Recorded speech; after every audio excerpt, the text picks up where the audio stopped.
Sí, bueno, esos días, esos años que pasó sufriendo los trabajos forzados. Y después Irene, también su padre estuvo en un batallón disciplinario y nos contará también las experiencias que le comentaba a su padre. Bien, pues fue hacia 2005 aproximadamente, cuando mi madre enferma, mi padre enferma, mi suegro enferma, y todos prácticamente a la vez. Entonces a mí no me quedó más remedio, porque no había otra alternativa, que irme a casa de mis padres para estar con ellos y atenderles. Entonces eso trae como consecuencia el que paso muchas horas con ellos y puedo hablar. Y puedo hablar. En 2005 ya la memoria histórica llevaba cierto recorrido, ya se habían hecho cosas, en fin, había un tejido asociativo ya bastante organizado y sobre todo se oía en la radio y en la televisión, se oían noticias, se oían cosas con relación principalmente a fosas, la apertura de fosas, a actos memorialísticos, etc. Bueno, entonces yo me atrevía a preguntarle a mi padre por un montón de cosas que quedaban sin rellenar de la infancia y de la adolescencia, de todo ese tiempo que también posteriormente podía haber hablado con él, pero no hablé con él, no me atreví a... Muchas veces porque ellos tampoco eran propensos a explicarse, porque ellos no habían colectivizado lo que habían vivido.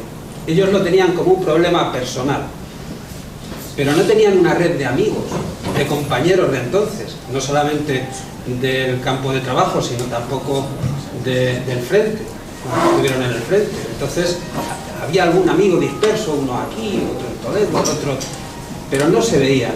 Con lo cual, al no tener esto como un problema colectivo, tampoco se atrevían a verbalizarlo dentro de la familia. Y entonces, claro, tú tenías ciertos retazos de lo que había pasado, pero no tenías la película completa. Pero tampoco querías preguntar por no molestar, o sea, había ahí una situación de falta de diálogo. Pero ese diálogo se establece cuando día a día y ante la posibilidad de que mi padre pueda faltar, pues entonces yo ya me tiro de la lengua y ya me empiezo a contar, empiezo a grabarle y empiezo a conocer. Ahora, lo que yo a partir de ese momento quería saber era qué concordancias tenía la historia de mi padre con la historia conocida y con las vivencias de otras personas. Y entonces ahí empezó esa búsqueda, esa triangulación para intentar corroborar el método represivo, o sea, cómo lo habían organizado, y tener una idea de conjunto más clara, porque siempre tienes el miedo o bien de no enterarte bien, de no comprender bien la situación, o de pensar que a lo mejor se exagera o se cuentan cosas que a lo mejor el tiempo ha distorsionado. Entonces la mejor manera de resolver esas dudas es intentar encontrar la información más completa y testimonios también de otras personas. En este caso conseguimos el testimonio de Manuel de Cos Borbolla, que vive también, tiene yo creo que un año más que mi padre nada más, aunque está algo mejor. 92, no, tiene 93, es que mi padre tiene 94. 92, 93.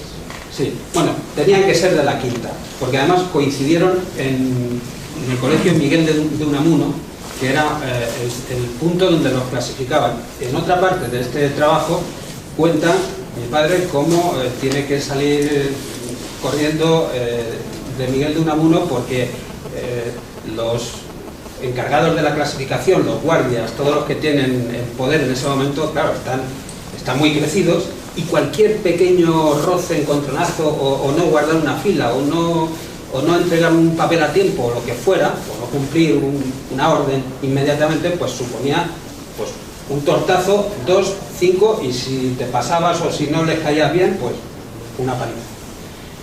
Esto no solamente le pasó a mi padre. Manuel de Cos cuenta que en la Rínaga, donde estaba, también le pasó 3/4 de lo mismo. Es decir, Estas cosas eran lo normal, los malos tratos eran lo normal, antes de mandarles al campo de trabajo. Después iban a los campos de trabajo y evidentemente allí el trato era degradante, era inhumano. Pero es que ellos, los tres, habían sido soldados de la República.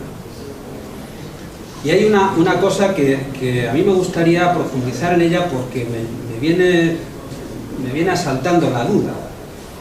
A los soldados no se les puede maltratar, porque en ese caso se están violando las convenciones de Ginebra, que era algo que ya estaban firmadas de antes. Después hubo una más en 1949, pero vienen de antes. Entonces, claro, quizás como un elemento más de la impunidad, el franquismo, que hizo muchas jugadas sucias para conseguir esa impunidad, pues una de ellas fue el tratar de decir que eran trabajadores pagados, no soldados maltratados, obligados a trabajar como esclavos. Pero es que la cuestión es esa, porque todo nos lleva, no solamente Fernando Mendiola o los que hayan, otros expertos que hayan estudiado esto, a la conclusión de que en el fondo ese supuesto salario no les llegaba, no lo cobraban. Y por tanto, bueno, un preso puede estar trabajando en la cárcel y cobrando, pero no por ello deja de ser un preso. Bueno, pues en este caso eran soldados prisioneros simplemente por sus ideas. Mi padre le califican de desafecto, a Manuel de Cos también, y bueno, pues esa es la vida de ellos. Entonces, en el momento en el que yo conozco de esto, pues claro, es un tema que me interesa mucho, y es cuando empiezo a investigar todo ello, todo lo que podía caer en mis manos de información, o cualquiera de las personas que habiendo vivido esto, pues se ponía a tiro para preguntarle. Antes ha habido un momento en el que Charo ha hablado de Alemania. Yo había encontrado una información que es la siguiente, la voy a leer literalmente. En julio de 2000, la Organización Internacional para las Migraciones, OIM, comenzó a participar en el programa alemán de indemnización para extrabajadores en régimen de esclavitud y extrabajadores forzados y otras víctimas del régimen nazi. Más de 50 años después de la Segunda Guerra Mundial, el gobierno alemán y la industria alemana reconocieron la injusticia de que fueron objeto millones de personas, principalmente de los países de Europa Oriental, que se vieron forzados a trabajar para empresas alemanas o para el régimen nazi.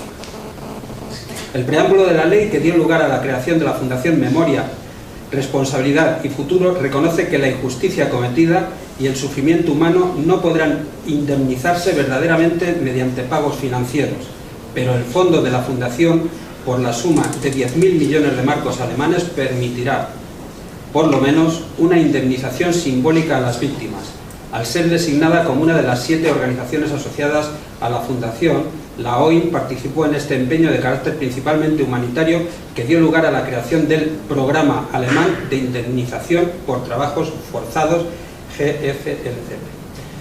Bien, yo de todas formas quise también saber en qué medida ellos recordaban o les había afectado este problema.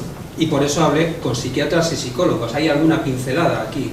Hay varios psicólogos, y aunque aquí solamente sale un psiquiatra, Enrique González Duro, hay otro más, que es Gregorio Armañanzas, que explica el daño psicológico que quedó en estas personas a lo largo de su vida. Ellos siempre han vivido con esto. Por más que, en fin, que se hayan integrado en la vida civil, haciendo su trabajo, su familia y todo esto, pero esto queda. Entonces, el franquismo no solamente violó las convenciones de Ginebra, bajo mi punto de vista, con el trabajo esclavo a los que habían sido desafectos por ser militares, o porque les tocaba entrar en quintas, como fue el caso de mi padre, y entonces directamente les mandaban a los campos de trabajo, sino que además no solamente no les pagó, sino que no les ha indemnizado. Entonces, esta es una cuestión que me llevó a mí, personalmente, a sumarme a la querella argentina, porque ni les han reconocido, ni han contado la verdad, ni les han reparado. Si luego queréis, seguimos hablando. Ahora le paso la palabra a mi compañero.